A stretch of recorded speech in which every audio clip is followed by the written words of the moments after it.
This is one of my favourite songs. Oh, right on. When it's a shit day, you just blast it, and it's awesome. I just wanted to know the story behind... Do you want to know the story behind all your reasons? Does anyone know who Bob Geldof is? So... Do we not have this working? Still? It's still not working? Fired. Oh. We hear it. Oh, there it is. We heard it. Answer this question first. So check it out. Okay, so... Here's what happened. Hold on, before you start that. So... When we got together to write for Exile, and it was really the first time that we were like, let's try to write something from the beginning. We had like, on More Than You Think You Are, we had started writing together more often, but it was really like I'll take Soul as a perfect example. Kyle, play the guitar part for a second. Like Kyle had that, and we were like, we have to do something with that. I love it so much. When you hear it, if you think about it, the melody makes sense. Stare out your window over your head.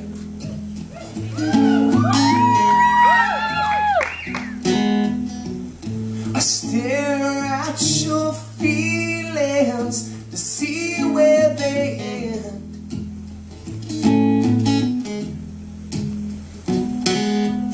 Waiting here for someone else to break you from the inside.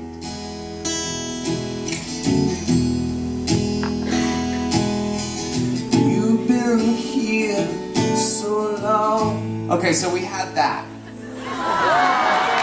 And then, so what we did, when we were working on More Than You Think You Are, we went into a studio in Nashville, and it's an awesome studio. It's Ocean Way in Nashville, and it's in an old church. So it's a beautiful, like just an old chapel sort of thing. And it's a great studio.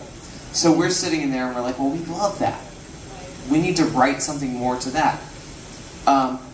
And we remembered that we had this thing, which is... Right. But all your reasons, though, we were in New York, and we were watching Bob Geldof. Yeah. Okay, let me get to that. I'm trying to get to that. So we had the chorus of that, and it was something totally different. So up until that point, that's how we wrote songs. We had this other chorus that we were like, well, shit, this chorus always would that actually... way. Soul would have been, talk about it, don't tell me I'm wrong. Yeah. It's like it was something until you find the right words. You just sing for your life. But they were two very different ideas that we sort of married together, and it wasn't like a cohesive thought that we had. We were like, well, these two things really work together. But so for Exile, we were like, well, let's try to... Well, if they work together? Yeah, that's true. We still debate about that. But for Exile, we were like, well, let's try to write something from the beginning to the end that works, from there. So we were like, well, we need some inspiration. So the one thing we did is we watched Live Aid. Because we're children of the 80s. Remember Live Aid? The studio that we were in, it's not even a studio, it's my little hangout room that I do demos in my house is where we spent a week in Kyle's studio, spent a week at Paul's studio.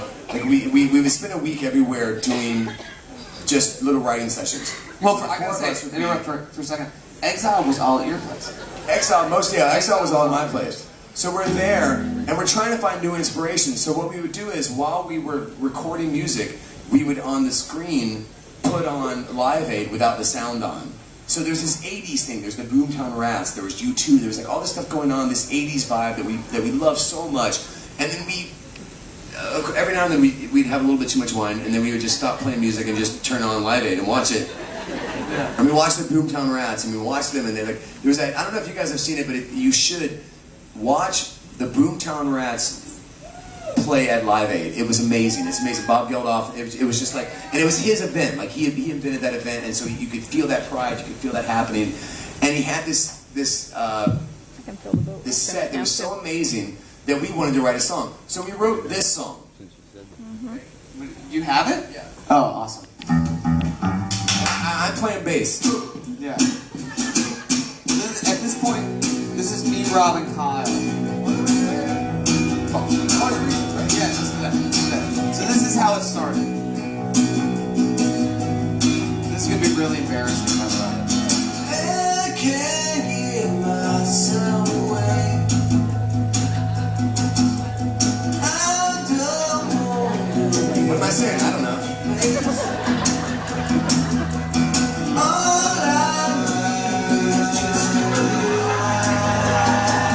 Drunk.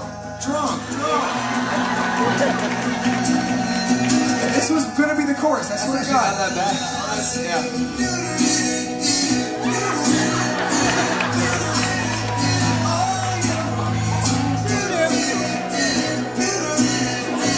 That was it. It was gonna be Doo-Doo. Not only was it gonna be Doo-Doo, we were so excited about it that I have it right here.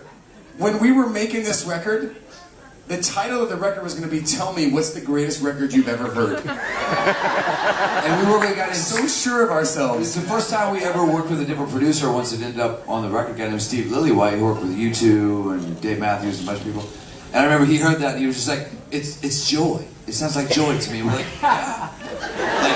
That's... I gotta say yeah, that it does? I love that description of the fact that, like, you remember that? And Steve was I great. do think it was that chorus that set him Yeah, up that was on definitely that question, chorus. Mel? And then Oh, Steve he's got is me. such an awesome guy because Steve is, you know, Matt Serletic has been a very big part.